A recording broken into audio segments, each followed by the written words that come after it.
প্রিয় শিক্ষার্থীরা আসসালামু আলাইকুম। ভার্সেটাইল টি একাডেমি পেজে তোমাদের স্বাগত। এই মুহূর্তে তোমাদের মাঝে একটা গুরুত্বপূর্ণ ক্লাস নিয়ে হাজির হয়েছি। সেটা হচ্ছে, তোমরা জানো প্রিয় শিক্ষার্থীরা, জাতীয় শিক্ষাক্রম এবং পাঠ্যপুস্তক বোর্ড পুরনো ধাঁচে চলে যাচ্ছে, অর্থাৎ পুরনো কারিকুলামে চলে যাচ্ছে। এই পুরনো কারিকুলামের বই বাংলা দ্বিতীয় পত্র অর্থাৎ বাংলা ভাষার ব্যাকরণ নিয়ে নবম দশম শ্রেণীর বাংলা ভাষার ব্যাকরণ নিয়ে আলোচনা করব। এই বাংলা ভাষার ব্যাকরণ অর্থাৎ দ্বিতীয় পত্রে কী কী থাকবে আর কী কী থাকছে না, সেই প্রসঙ্গ নিয়ে তোমাদের মাঝে কি আমি তুলে ধরতেছি। দেখো, এই বইটা কি অনেক পুরনো, অর্থাৎ এই বইটি তোমাদের কি অবশ্যই পড়তে হবে। সেটা হচ্ছে কি 2026 সালে যারা পরীক্ষা দেবে তাদের জন্য কি একটা সংক্ষিপ্ত সিলেবাস করা হবে, এবং 2027 সালে যারা হবে তাদের জন্য কি পুরো বইটা কি কভার করতে হবে। এখানে দেখো কি কি থাকছে। দেখো, এই বইটা অনেক আগের, অর্থাৎ এই বইটা হচ্ছে 1996 শিক্ষাবর্ষ থেকে পাঠ্যপুস্তক নির্ধারিত, এরপরে কি এটা হয় নাই। এখন তোমাদের 2025 সালে যারা নবম শ্রেণীতে থাকছো অর্থাৎ উত্তীর্ণ হয়েছে তাদের জন্য এই বইটা নির্ধারণ করা হয়েছে। দেখো, এখানে আমরা শুরুতে চলে যাই সূচিপত্র এক এক করে কি তোমাদের মাঝে আমি তুলে ধরতেছি। দেখো, শুরুতে আছে সূচিপত্র অধ্যায়। প্রথম অধ্যায় প্রথম পরিচ্ছেদ আছে কি প্রথম পরিচ্ছেদ ভাষা। তারপরে দ্বিতীয় পরিচ্ছেদ আছে কি বাংলা ব্যাকরণ ও এর আলোচ্য বিষয়। তারপরে দ্বিতীয় অধ্যায়ের প্রথম পরিচ্ছেদ ধ্বনিতত্ত্ব।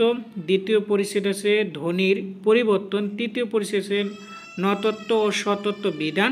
চতুর্থ পরিচ্ছেদ আছে সন্ধি। এবং তৃতীয় অধ্যায় আছে, দেখো তৃতীয় অধ্যায়ের মধ্যে প্রথম পরিচ্ছেদ আছে পুরুষ ও স্ত্রী বাচক শব্দ। তারপরে দ্বিতীয় পরিচ্ছেদ আছে দ্বিরূপত শব্দ। তারপরে তৃতীয় পরিচ্ছেদ আছে সংখ্যাবাচক শব্দ। চতুর্থ পরিচ্ছেদ আছে বচন। পঞ্চম পরিচ্ছেদ আছে কি পদাশ্রিত নির্দেশক। এবং ষষ্ঠ পরিচ্ছেদ আছে সমাস। তারপর ষষ্ঠ পরিচ্ছেদ আছে কি উপসর্গ।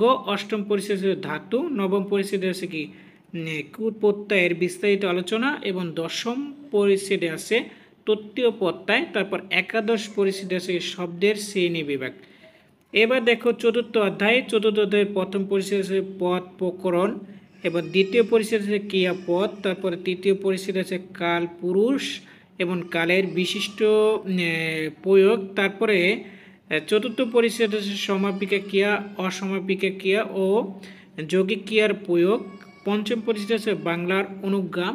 এবং ষষ্ঠ পরিচ্ছেদে আছে দেখো ক্রিয়া বিবৃতি সাধু ও চলিত।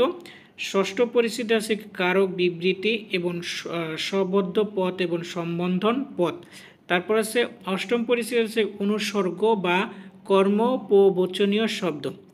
এবার পঞ্চম অধ্যায় অর্থাৎ সর্বশেষ অধ্যায় যেটা, দেখো সর্বশেষ অধ্যায়ের প্রথমে আছে প্রথম পরিচ্ছেদ বাক্য প্রকরণ। দ্বিতীয় পরিচ্ছেদ থেকে শব্দের যোগ্যতা এবং যোগ্যতার বিকাশ ও বাগধারা। তৃতীয় পরিচ্ছেদ আছে বাচ্য পরিবর্তন। এবং চতুর্থ পরিচ্ছেদ উক্তি পরিবর্তন। পঞ্চম পরিচ্ছেদ আছে জ্যোতি বা সেট চিহ্নের লিখন কৌশল।